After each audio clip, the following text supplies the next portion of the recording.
দিয়ার রুমে পা রাখতে নমিনী বুঝতে পারল তাকে যে রুমে থাকতে দেওয়া হয়েছে সেটা আসলে অন্য কোনো রুম। এটি মূলত অবনী আর দিব্যর রুম। দিব্যকে দেখে কিছুটা অপ্রস্তুত মনে হলো। সে নিজের গায়ে থাকা কোটটা খুলে রেখে দেয়াকে 2 হাতে উঁচু করে তুলে খাটের উপর দাঁড় করিয়ে দিল। মেয়ের মাথা থেকে হেয়ার ব্যান্ড আর ক্লিপগুলো খুলে নিয়ে ড্রেসিং টেবিলের দিকে এগিয়ে গেল। নবনী দরজার কাছে ঠায় দাঁড়িয়ে রইল। এই রুমে তার আদতে আসা উচিত কিনা তা নিয়ে সে দ্বিধাগ্রস্ত। ঠিক তখনই দিয়া ছোট্ট হাতের ইশারায় তাকে কাছে ডাকল। নবনী হাসি মুখে মেয়ের সামনে গিয়ে দাঁড়ালো। কি হয়েছে মাম্মাম, কিছু বলবে? দিয়া তার ছোট্ট হাতের তালুটা নবনীর বাম গালে রেখে গভীর কোনো ভাবনায় নিমগ্ন হলো। সেই দৃশ্য দেখে নবনীর ঠোঁটে হাসি ফুটে উঠল। তার মনে পড়ে গেল পুরোনো দিনগুলোর কথা। অবনী আর নবনী ছিল পিঠাপিঠি বোন, কিন্তু নিয়ত তাদের খুব একটা কাছাকাছি থাকতে দেয়নি। নবনীর পরে ছোট বোন নৌশির জন্ম হলে দুজনকে একসাথে সামলানো মায়ের জন্য দুঃসাধ্য হয়ে পড়েছিল।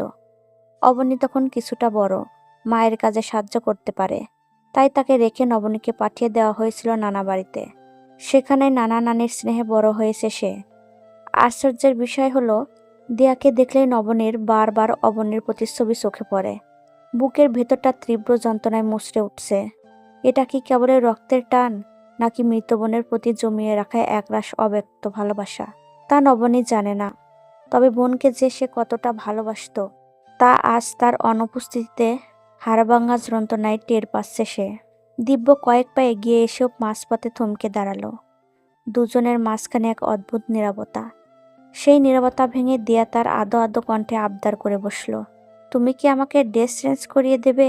তাহলে আমার খুব ভালো লাগবে। নবনী ধীর স্থিরভাবে মাথা নেড়ে সায় দিল, কিন্তু দিব্য কিছুটা এগিয়ে এসে বাধা দেওয়ার স্বরে বলল, আমিই তো দিচ্ছি মা, আমি দিলে সমস্যা কোথায়? নবনী এবার মাথা তুলে সরাসরি দিব্যর পানে চাইল। দিব্য স্থির দৃষ্টিতে চেয়েছিল। বিদায় মুহূর্তের জন্য দুজনের চোখাচোখি হলো। নবনী চট করে চোখ সরিয়ে নিল। লোকটার চোখ দুটো অদ্ভুত রকম সুন্দর। পরক্ষণে নিজের উপর বিরক্ত হলো সে। এই পরিস্থিতিতে চোখের সৌন্দর্য বিচার করাটা তার কাছে অর্থহীন মনে হলো। কিন্তু মূল সমস্যাটা অন্য জায়গায়। দিব্যর আচরণে দ্বিমুখী ভাবনাটা নবনী ধরতে পারছে না। মেয়ের ভবিষ্যতের জন্যই যদি এই বিয়ে, তবে মেয়েকে আগলে রাখার সুযোগ থেকে তাকে কেন বঞ্চিত করা হচ্ছে? নবনী এবার সাহস সঞ্চয় করে বলেই ফেলল, আমি দিয়াকে চেঞ্জ করিয়ে দিলে সমস্যাটা কোথায়? তাছাড়া আপনি তো কাল রাতেই বললেন যে মেয়ের জন্য এই বিয়েটা করেছেন, তবে কেন বারবার আমাকে ওর কাছে আসতে বাধা দিচ্ছেন? কথাটা শুনে দিব্যর মেজাজ হঠাৎ চড়ে গেল। তার মনে পড়ে গেল এই মেয়েটি বিয়ে করবে না বলে বিয়ের আগে বাড়ি থেকে চলে গিয়েছিল। বিয়ের আগে অবনী জীবিত থাকতেও নবনী কোনোদিন তাদের বাড়িতে পা রাখেনি, কেবল দিব্যকে অপছন্দ ছিল বলে। এই রূঢ় সত্যটা দিব্য একবার আড়ালে শুনে ফেলেছিল। সে চায় না তার মাতৃহীন মেয়ের দায়িত্বে এমন কারো উপর জোর করে চাপিয়ে দিতে, যার মনে এই পরিবারের প্রতি কোনো টান নেই। গত 2 বছর সে একাই দিয়াকে সামলাচ্ছে। আগামী দিনগুলোতেও সে একাই পারবে। সে নিজের গাম্ভীর্য ধরে রেখে সংক্ষেপে উত্তর দিল, ঠিক আছে, ওকে তৈরি করে দাও জলদি। অনেক বেলা হয়েছে, ওর নিশ্চয়ই খুব খিদে পেয়েছে। নবনের বুকের ভিতর থেকে একটা স্বস্তির নিঃশ্বাস বেরিয়ে এলো। দিয়া বাবার অনুমতি পেয়ে খিলখিল করে হেসে উঠল। মেয়ের সেই অনাবিল হাসিতে দিব্যর গম্ভীর মুখেও এক সিলতে স্নিগ্ধ হাসি ফুটে উঠল। নবনী দিয়ার পোশাক বদলে দিতেই চঞ্চল মেয়েটা খাট থেকে নামার ইশারা করল। মেঝেতে পা রাখা মাত্রই দিয়া দরজার দিকে এক দৌড় লাগালো। নবনী আতঙ্কে উঠে বলল, দিয়া সাবধানে, ওভাবে ছুটছ কেন? পড়ে গেলে ব্যথা পাবে তো সোনা। দিয়াকে ধরার জন্য নবনী যেই না পা বাড়ালো, অমনি এক জোরালো টানে সে থমকে গেল। নিজের বাঁ হাতের কবজি এক শক্ত হাতের স্পর্শ অনুভব করল সে। বিস্ময়ে বিমূঢ় হয়ে ঘাড় ঘুরিয়ে তাকাতেই দেখল দিব্য তার হাত ধরে রেখেছে। মুহূর্তের জন্য নবনীর মস্তিষ্ক যেন অসাড় হয়ে গেল। পরক্ষণে দিব্য হাতটা ছেড়ে দিয়ে এক অদ্ভুত শীতল চোখে তার দিকে তাকালো। দিব্যর কণ্ঠে ঝরে পড়ল কাঠিন্য। দেখো নবনী, দিয়া আমার মেয়ে। আমি এতদিন ওকে একা সামলাতে পেরেছি, বাকি দিনগুলোও পারবো। তোমার জোর করে ওর দায়িত্ব নেওয়ার কোনো প্রয়োজন নেই। তুমি এই বাড়ির বড় বউ, কেবল সেই দায়িত্বটাই পালন করো। শাশুড়ির সাথে রান্নাঘরে সময় দাও, অসুস্থ শ্বশুরের সেবা করো, আর 10টা সাধারণ মেয়ের মতো নিজের ইচ্ছে মতো জীবনযাপন করো। আমি তোমাকে কোনোদিন অসম্মান করব না। স্বামী হিসেবে তোমার বৈষয়িক সব দায়িত্ব পালন করব, কিন্তু আমার মেয়ের ব্যাপারে তোমার কোনো মাথা ব্যথার দরকার নেই। একটু থেমে দিব্য আরও তীক্ষ্ণ স্বরে বলল, আর তুমি একজন শিক্ষিত বুঝদার মেয়ে হয়েও কেন এমন ননসেন্সের মতো কথা বললে তা আমার বোধগম্য নয়। নবনী ফ্যালফ্যাল করে চেয়ে রইল। দিব্যর প্রতিটি শব্দ যেন চাবুকের মতো তার আত্মসম্মানে আঘাত করল। কি বলছে লোকটা? কেন বলছে? হুট করে সবকিছু উলটপালট হয়ে গেল নবনীর কাছে। অভিমানে আর অপমানে তার চোখ দুটো ছলছল করে উঠল। বুক ফেটে কান্না আসতে চাইলেও সে কোনো মতে নিজেকে সামনে নিল। শুধু দিব্যর শেষ কথাটা রেশ ধরে কাঁপা কাঁপা গলায় প্রশ্ন করল, আমি আমি ননসেন্সের মতো ব্যবহার করেছি? দিব্য তখন বিছানায় অগোছল হয়ে পড়ে থাকা দিয়ার স্কুল ড্রেসগুলো তুলে নিচ্ছিল। নবনীর কাঁপা কাঁপা কণ্ঠে প্রশ্নের পিঠে সে ফিরে না তাকিয়েই নির্বিকার ভঙ্গিতে বলল, তুমি একটা অবুঝ বাচ্চার সামনে কি ধরনের কথা বলছিলে সেটা কি একবারও ভেবে দেখেছ? কাল রাতে আমি তোমাকে যা যা বলেছি সেগুলো কি দিয়ার কানে যাওয়ার মতো কথা? নবনীর ভেতরের তপ্ত প্রতিবাদ মুহূর্তে যেন তুষারের মতো জমে গেল। সে আসলেই এত কিছু ভাবেনি। দিয়ার প্রতি মায়ার টানে কথাগুলো বলে ফেললেও তার সুদূর প্রসারী প্রভাব নিয়ে চিন্তা করার মতো অবকাশ পায়নি সে। তবে এইটুকু সে পরিষ্কার বুঝল যে দিব্য তালুকদার অন্তত চাপা স্বভাবের এবং অসম্ভব অহংকারী একজন মানুষ। কাল রাতে লোকটার ভদ্র ব্যবহারে যতটুকু মুগ্ধতা জেগেছিল, আজ তার দ্বিগুণ তিক্ততা নবনীকে গ্রাস করল। সে মাথা নিচু করে খুব ধীরে বলল, দুঃখিত, আমি না ভেবেই কথাগুলো বলে ফেলেছি। তবে আমি ভুল কিছু বলিনি। আপনি এই বিয়েটা কেন করেছেন জানি না, কিন্তু আমি দিয়ার জন্য এই বিয়েটা করতে রাজি হয়েছি। তাই আপনি চাইলেই ওর থেকে আমাকে দূরে সরিয়ে রাখতে পারেন না। দিব্য এবার সামান্য হাসল। সেই হাসিতে ছিল কেবল তীব্র তাচ্ছিল্য। নবনী বুঝতে পারল না এই কথার মধ্যে হাসির মতো কী ছিল। দিব্যর মনে হলো এই মেয়েটা অবনীর বোন হলেও স্বভাবে দুইজনই দুই মেরুর বাসিন্দা। সে আর তর্কে জড়াতে চাইল না। দিয়ার কাপড়গুলো নিয়ে ওয়াশরুমের দিকে পা বাড়াতে গিয়েও হঠাৎ থমকে দাঁড়ালো। ও হ্যাঁ, তোমার লাগেজ নিয়ে আজই এই ঘরে চলে এসো। কাল মা চেয়েছিলেন আমরা আলাদা করে থাকি, কিন্তু দিয়াকে ছাড়া আমার থাকার অভ্যাস নেই বলেই আমি রাতে চলে এসেছিলাম। তাছাড়া তুমি সারা রাত দরজা খোলা রেখে ঘুমিয়েছিলে কেন? নবনীর কাছে এতক্ষণে পুরো ব্যাপারটা পরিষ্কার হলো। লোকটা কতখানি ধুরন্ধর আর হিসেবি। সবার সামনে সবটা কিভাবে সামনে নিল। আবার সকালে সবার ওঠার আগেই আগের ঘরে ফিরে গেছে, যাতে কেউ কোনো সন্দেহ করতে না পারে। আড়ালে সবটুকু দূরত্ব বজায় রেখেও লোকটা বাইরের জগতের কাছে নিখুঁত অভিনয়ের চাদর বিছিয়ে রেখেছে। নবনী শুকনো গলায় বলল, আমি কখন ঘুমিয়ে পড়েছিলাম টের পাইনি। আমি নিয়ে আসবো সব। দিব্য আর কিছু বলার প্রয়োজন বোধ করল না। টান পায়ে ওয়াশরুমে ঢুকে গেল। নবনীও একরাশ গুমোট অনুভূতি নিয়ে ঘর থেকে বেরিয়ে এলো। পথিমধ্যে নবনী দেখল দুটো ছোট ছেলে তুমুলভাবে ঝগড়া করছে। তাদের মাঝখানে দাঁড়িয়ে ছোট্ট দিয়াও আপ্রাণ চেষ্টা করছে ঝগড়া থামাতে। দৃশ্যটা দেখে নবনী দ্রুত পায়ে এগিয়ে গিয়ে দুই পক্ষকে আলাদা করে দিল। জিজ্ঞেস করল, কি করছো তোমরা?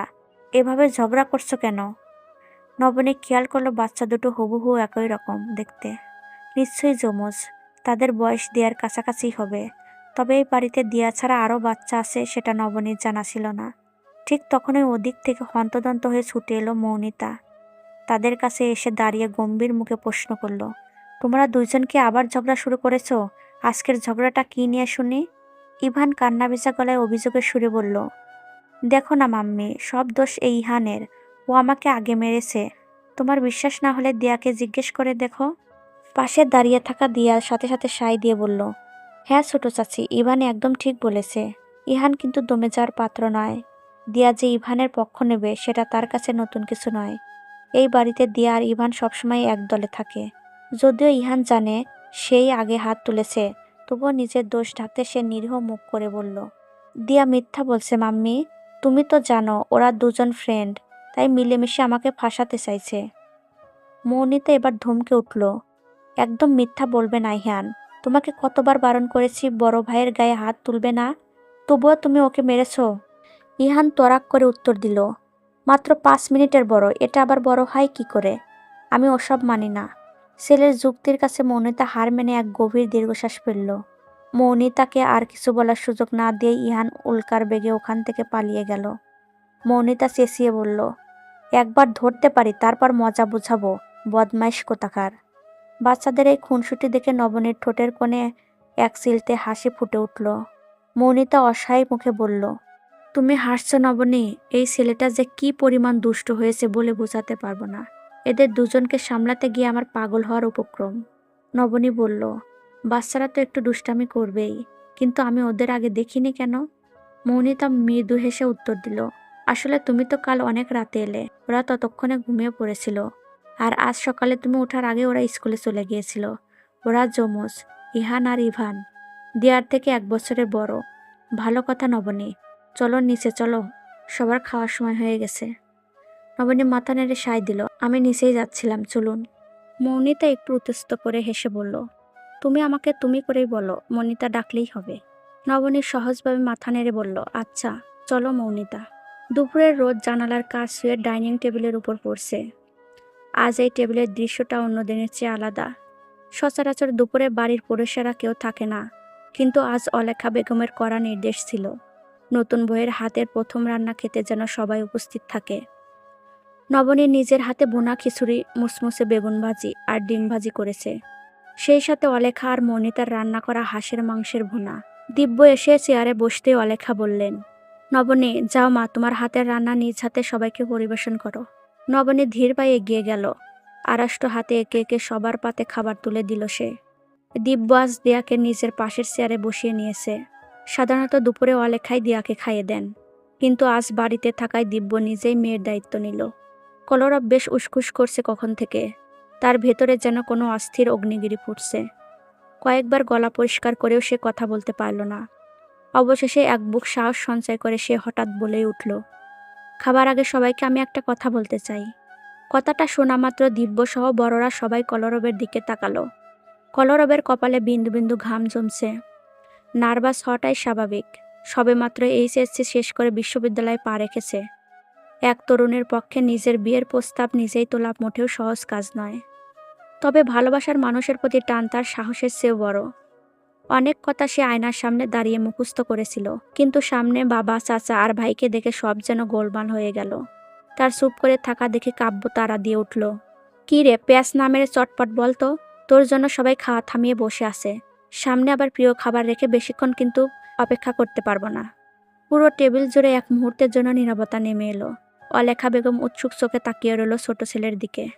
কলরব অনেকটা কসরত করে প্রায় রুদ্ধ কণ্ঠে উচ্চারণ করলো, আমি বিয়ে করতে চাই।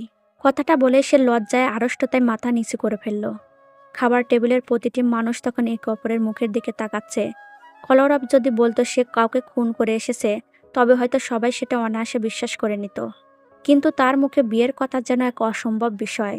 যে ছেলেটা কোনোদিন নিজের রুমটাই গুছিয়ে রাখেনি, সে আজ সংসার পাততে চায়। কলরবের কথা শুনে খাবার টেবিলে যেন স্তব্ধতা নেমে এলো। তাকে আক্ষরিক অর্থে বজ্রপাত বলা চলে। উপস্থিত সবাই যেন আগ্রহ নিয়ে তার কথা শুনছিল তা নয়, কারণ কলরব এই বাড়ির সবচেয়ে ছন্নছাড়া ছেলে। সারাদিন বন্ধুদের নিয়ে আড্ডা মারামারি আর মাঝে মধ্যে বাড়িতে বিচার নিয়ে আসা, এই ছেলে তার দৈনন্দিনের রুটিন। তার মতো একজন দায়িত্বহীন ছেলের মুখে এমন সিরিয়াস কথা কেউ কল্পনাও করতে পারেনি। কেউ কেউ হয়তো ভেবেছিল সে আবার কোনো নতুন ঝামেলা পাকিয়ে এসেছে, কিন্তু তার গম্ভীর মুখবয় দেখে এবার সবাই একটু নড়েচড়ে বসল। নীরবতা ভাঙল কাব্যর বিস্ময় মাখা কণ্ঠে, কি কি বললি তুই? ভাই তুই আসলে কি করতে চাস? কলরব নিচু স্বরে একটু ঝাঁঝালো গলায় বলল, বললাম তো বিয়ে করব, তুই কি বধির হয়ে গেলি?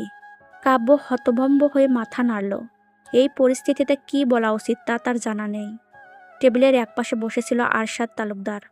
কয়েকদিন আগে এক গাড়ি দুর্ঘটনায় তিনি মাথায় ও পায়ে গুরুতর চোট পেয়েছেন, তাই সাধারণত নিজের ঘরে বিশ্রাম নেন। আজ নবনীর প্রথম রান্না বলে অলেখা বেগম তাকে জোর করে ডাইনিংয়ে নিয়ে এসেছিলেন। তিনি তার স্বভাব সুলভ গুরু গম্ভীর কণ্ঠে ছেলের দিকে একরাশ বিদ্রুপ ছুড়ে দিলেন, তা হঠাৎ দুনিয়ার সব কাজ ছেড়ে বিয়ে করার শখ জাগলো কেন? কারণটা আসলে করলবের জন্য অস্বস্তি রক্ষা লড়াইয়ের মতো। সে তার সহপাঠী ইরাকে ভালোবাসে, কিন্তু ইরার বাবা মায়ের আর্থিক অবস্থা খুব একটা ভালো নয়, তাই আর পড়াশোনা করাতে চান না। তারা এখন ইরার বিয়ে অন্য কোথাও ঠিক করে ফেলেছেন। কলরব ইরাকে হারাতে চায় না, তাই নিজের আত্মসম্মান বিসর্জন দিয়ে হলেও তাকে এই প্রস্তাব আজ তুলতেই হলো। সে অপরাধের মতো মুখ করে আবারও বলল, আব্বু আমি একটা মেয়েকে ভালোবাসি, ওর নাম ইরা। আমরা একই ক্লাসে পড়ি। ওর বাবা মা ওর বিয়ে অন্য কোথাও ঠিক করে ফেলেছে। ইরাকে পাওয়ার জন্য বিয়ে করা ছাড়া আমার কাছে আর অন্য কোনো পথ খোলা নেই। আরশাদ তালুকদারের কণ্ঠে যখন বিদ্রুপের ধারা আবারও বাড়ল, তিনি একইভাবে প্রশ্ন করলেন, তা এখন তুমি কি চাও? আমাদের ঠিক কি করতে হবে শুনি? কলরবের মনে হলো এই মুহূর্তের চেয়ে মাঠের নিচে মিশে যাওয়া ঢের ভালো। তবুও কাপা গলায় সে উত্তর দিল, আমি চাই তোমরা ওদের বাড়িতে বিয়ের প্রস্তাব নিয়ে যাও। আমি ওকেই বিয়ে করতে চাই। আমি ওকে ভীষণ ভালোবাসি। এতক্ষণ শান্ত থাকা এরশাদ তালুকদার যেন হঠাৎ অগ্নি স্ফুলনের মতো জ্বলে উঠলেন। প্রচণ্ড এক ধমক দিয়ে তিনি বললেন, অসভ্য ছেলে, লজ্জা করছে না তোর? বাপ চাচার সামনে নিচে মুখে নির্লজ্জর মতো প্রেম ভালোবাসার কথা বলছিস, আবার বিয়ের কথাও বলছিস। বিয়ে করবি তুই? আত্তাব তালুকদার ভাইকে শান্ত করার চেষ্টা করে বললেন, ভাইয়া তুমি অসুস্থ, শরীরটা খারাপ করবে, শান্ত হও। আরশাদ তালুকদার তখন রাগে কাঁপছেন। তিনি চেঁচিয়ে উঠলেন, না, তুই ওকে জিজ্ঞেস কর, বিয়ে করবে ও? কত টাকা রোজগার করে? কি যোগ্যতা আছে ওর? নিজে এখনো বাপ ভাইয়ের ঘাড়ে বসে সারাদিন বাদরামি করে বেড়ায়, সে নাকি আবার বিয়ে করবে? বড় বড় কথা বলছে, ন্যূনতম লজ্জা শরমও কি নেই? কলরব ঝাঁঝালো গলায় বলল, আমাদের বাড়িতে কি ভাতের এত অভাব পড়েছে যে একজন মানুষের জন্য টানাটানি শুরু হয়ে যাবে? আমি কথা দিচ্ছি, বিয়ের পর আমিও কোম্পানিতে জয়েন করব। বড় ভাইদের সাথে কাজ শেখার চেষ্টা করব। আমি মন দিয়ে কাজ করব। আবার মুখে মুখে তর্ক করিস? এতক্ষণ নিঃশব্দে পরিস্থিতি পর্যবেক্ষণ করা দিব্য এবার মুখ খুলল। গম্ভীর গলায় বললেন, শান্ত হও আব্বু, আমরা এই বিষয়ে পরে সময় নিয়ে কথা বলবো। তুমি অসুস্থ, তুমি বরং খেয়ে নাও। আর কলরব, তুই আর একটা কথা বলিস না, চুপচাপ নিজের খাওয়া শেষ কর। আরশাদ তালুকদার রাগে ফুঁসছিলেন ঠিকই, কিন্তু বড় ছেলের কথা তিনি সহজে অমান্য করেন না। তাছাড়া খাওয়ার টেবিলে বিশেষ করে নতুন বইয়ের সামনে এমন বিশ্রী পরিস্থিতি তৈরি হওয়াটা তার নিজেরও ভালো লাগছিল না। তিনি গুমোট মুখে চুপ করে গেলেন। অলেখা বেগম এতক্ষণ আষ্টে পৃষ্ঠে একরাশ ভয় নিয়ে বসেছিলেন। এবার তিনি স্বস্তির নিঃশ্বাস ফেললেন। আসলে কলরব বিষয়টা আগে তাকেই জানিয়েছিল, কিন্তু ভেবেছিলেন আরশাদ সুস্থ হলেন সুযোগ বুঝে নিজে কথাটি পারবেন। ছেলেটা যে আজও এভাবে সবার সামনে বোমা ফাটিয়ে দেবে তা তিনি স্বপ্নেও ভাবেননি। আরশাদ অসুস্থ না থাকলে আজ হয়তো কলরবের হাড়গোড় আস্ত থাকতো না। পরিবেশটা সামাল দিতে অলেখা বেগম সবার উদ্দেশ্যে বললেন, দিব্য ঠিকই বলেছে, এই বিষয়ে এখন আর কোনো কথা নয়, সবাই খাওয়া শুরু করো। কলরব কেবল ওঠার উপক্রম করছিল। গলায় দলা পাকানো অভিমান নিয়ে এই মুহূর্তে তার খাওয়ার রুচি একদমও নেই। নবনী বিষয়টি লক্ষ্য করল। সে চট করে কলরবের পাতে এক টুকরো মাংস তুলে দিল। কলরব বিস্ময়ে চোখ তুলে তাকালো। নবনী তার দিকে তাকে স্নিগ্ধ হাসি দিয়ে বলল, ভাইয়া, খেয়ে অন্তত বলো তো কেমন হয়েছে? মাংস অবশ্য আমি রান্না করিনি। নবনী যেভাবে সহজভাবে কথাটি বলল তাতে কলরব আর না খেয়ে উঠতে পারল না। সে চুপচাপ মাথা নিচু করে আবার খাওয়া শুরু করলো। মৌনিতা পরিস্থিতি হালকা করতে বলে উঠল, নবনী আজ চমৎকার খিচুড়ি রান্না করেছে, খিচুড়িটাকে অন্তত বলো কেমন হয়েছে। নবনী খিচুড়ি রান্না করেছে, এই শব্দটি দিব্যর কানে পৌঁছানো মাত্রই তার শরীরের ভেতর এক অদ্ভুত বৈদ্যুতিক তরঙ্গ বয়ে গেল। মুহূর্তে তার স্মৃতি ফিরে গেল কয়েক বছর আগের এক দুপুরে। অবনী যখন এই বাড়িতে প্রথমবার রান্না করতে বলা হয়েছিল, সেও ঠিক এই ভুনা খিচুড়ি রান্না করেছিল। সাথে ছিল হাঁসের মাংস। দিব্য টেবিলের উপর রাখা খাবারগুলোর দিকে অপলক তাকিয়ে রইল। আর সবকিছুর এক অদ্ভুত পুনরাবৃত্তি হচ্ছে। অলেখা বেগমও মিলটা খেয়াল করছিলেন, তাই তিনি অবনীর স্মৃতিকে সম্মান জানাতে আজ নিজে থেকে হাঁসের মাংসটা রান্না করেছিলেন। দিব্যর চোখ দুটো হঠাৎ জ্বালা করে উঠল। অবনীর সাথে কাটানো সেই প্রথম দিনগুলোর স্মৃতি তার মস্তিষ্কে যেন ঝড়ো হাওয়া বয়ে দিল। স্মৃতিরা এখন আর সুখ দেয় না, বরং বিষাক্ত কাটা হয়ে বিঁধতে থাকে বুকের পাঁজরে। নিজেকে সংযত করার আপ্রাণ চেষ্টা করল সে। যান্ত্রিকভাবে দিয়াকে খাইয়ে দিল, কিন্তু নিজের থালাটা আগের মতোই পড়ে রইল। দিয়ার খাওয়া শেষ হওয়া মাত্রই দিব্য নিজের চেয়ার ছেড়ে উঠে দাঁড়ালো। সে নিজের খাবারে হাতটুকু ছোঁয়ায়নি। অলেখা বেগম ছেলের এই অস্বাভাবিকতা লক্ষ্য করে উৎকৃষ্ট স্বরে বললেন, কি রে দিব্য, তুই তো কিছুই খেলি না, থালায় হাতই লাগালি না, উঠে পড়লি যে? নবনী সস্কিত হয়ে দিব্যর দিকে তাকালো। দিব্যর মুখবয় এখন পাথরের মতো কঠোর, দৃষ্টি অন্যদিকে নিবদ্ধ। সে শীতল কণ্ঠে জবাব দিল, আমার এখন খিদে নেই আম্মু, আমাকে এখনই অফিসে ফিরতে হবে। 3টের সময় জরুরি মিটিং আছে। তুমি আসতে বলেছিলে বলে এসেছিলাম, আমি আসছি। কথাটা শেষ করে দিব্য এক মুহূর্ত অপেক্ষা না করে লম্বা পায়ে সিঁড়ির দিকে এগিয়ে গেল। দিব্যর প্রস্থানে অলেখা বেগম যেন পাথর হয়ে গেলেন। তিনি ভেবেছিলেন স্মৃতিরা দিব্যকে আনন্দ দিবে, কিন্তু হিতে যে বিপরীত হবে তা তার জানা ছিল না। নবনের মনে হলো সে কিছু ভুল করেছে, কিন্তু আসলে সেটা কি তা বুঝেই অপরাধবোধ কুঁকড়ে যেতে লাগলো সে। সেটা দেখে তিনি নিজেকে সামলে নিয়ে জোরপূর্বক একটু হাসলেন। বললেন, এসো নবনী, এবার আমরা খেতে বসি। আরশাদ তালুকদার গম্ভীর ডেকে বললেন, নবনী, এদিকে একটু এসো তো মা। অলেখা চোখের ইশারায় তাকে যেতে বললেন। নবনী এরশাদ তালুকদারের কাছে গিয়ে দাঁড়ালো। তিনি পাঞ্জাবের পকেট থেকে একটি ছোট মখমলের বাক্স বের করে নবনের হাতে দিলেন। শান্ত স্বরে বললেন, এটা তোমার উপহার। উপহারটি দিয়ে তিনি ধীর পায়ে লাঠিতে ভর দিয়ে নিজের ঘরের দিকে চলে গেলেন। নবনীর অবাক হওয়ার ঘোর কাটানোর জন্য আত্তাব তালুকদার হাসি মুখে বললেন, এটা আমাদের বাড়ির নিয়ম, নতুন বউয়ের হাতে প্রথম অন্ন খাওয়ার পর গুরুজনেরা তাকে দোয়া আর উপহার দেন। "ওই এবার আমার কাছে এসো তো।" নবনী বিনীতভাবে এগিয়ে যেতে তিনিও একটি সুদৃশ্য বাক্স তার হাতে তুলে দিলেন। "ধন্যবাদ আঙ্কেল।" আত্তাব তালুকদার নবনীর মাথায় আলতো করে হাত বুলিয়ে দিয়ে প্রস্থান করলেন। কথা উৎস মিলাতে না পেরে বলে উঠল, "ভাবি, বাক্সগুলো খোলো না, দেখি কি গিফট পেলে। আর আম্মু, ছোট মা তোমরা কিছু দেবে না?" মাজহা বেগম হেসে বললেন, "দেব না মানে? অবশ্যই দেব।" তিনি নবনীর হাত থেকে বাক্সগুলো নিয়ে খুললেন। দেখা গেল আরশাদ তালুকদার দিয়েছেন একটি চমৎকার সোনার চেইন এবং আত্তাব তালুকদার দিয়েছেন একজোড়া কারুকাজ করা সোনার দুল। মাজহা বেগম নিজেও একটি আংটি নবনীকে পরিয়ে দিলেন, আর অলেখা বেগম নবনীর হাতে দিলেন সোনার দুটি রুলি। কাব্য খাওয়া শেষ করে উঠে টেবিলের উপর একটি ছোট বাক্স রাখল। সে বেশ মার্জিত স্বরে বলল, "সম্পর্কে আমি তোমার ছোট হলেও বড় ভাইয়ের সম্মানে আমি আর মৌনিতা মিলে এই ছোট্ট উপহারটুকু তোমার জন্য এনেছি। গ্রহণ করলে খুশি হব। আসলে বিয়েটা তো হঠাৎ করেই হলো, নয়তো আরও বড় আয়োজনের ইচ্ছা ছিল।" নবনী খুলে দেখল ভেতরে একটি ঝকঝকে আংটি। ঠিক তখনই কলরব চেয়ার ছেড়ে উঠে দাঁড়ালো। সে কুণ্ঠিত কণ্ঠে বলল, "সরি ভাবি, আমি কিছু দিতে পারলাম না। আসলে আমি তো বেকার। আমার গিফট আপাতত বাকি রইল। নিজের টাকায় যেদিন রোজগার করব সেদিন দেব। তবে গিফট দেয়নি বলে ভাইয়ের উপর ভালোবাসা কিন্তু কমিয়ে দিও না। মাংসটা কিন্তু সবসময় এভাবে নিজ দায়িত্বে পাতে তুলে দিবে। আর তোমার খিচুড়ি রান্না এক কথায় অসাধারণ হয়েছে।" নবনী স্নিগ্ধ হেসে মাথা নাড়ালো। কাব্য এই সুযোগে একটু টিম্পনি কাটল। "হ্যাঁ রে, ভাই তো আমার বড় হয়ে গেছে, বিয়ে করবে বলে কথা। এখন তো কামাই তাকেই করতে হবে। তলে তলে তুই এত দূর চলে গেছিস ভাই? তোর সাহস দেখে আমি রীতিমতো হতভম্ব।" কলরব বিরক্ত হয়ে বলল, "চুপ কর তো তুই।" কাব্য অট্টহাসিতে ড্রয়িং রুমের গুমোট ভাবটা কেটে গেল। কথার মনিত হাসিতে যোগ দিল। সবার হাসাহাসি দেখে কলরব দারুণ লজ্জা পেল, আর এক মুহূর্ত না দাঁড়িয়ে দ্রুত পায়ে নিজের ঘরের দিকে চলে গেল। নবনী অবাক হয়ে দৃশ্যটা দেখছিল। এই তালুকদার পরিবার একেবারেই আলাদা। এই মানুষগুলোর আন্তরিকতা আর স্নেহ নবনীকে এক মুহূর্তের জন্য ভুলিয়ে দিল যে সেই বাড়িতে কোনো এক শূন্যস্থান পূরণ করতে এসেছে। তার মনে হলো মানুষগুলো সত্যিই অসাধারণ।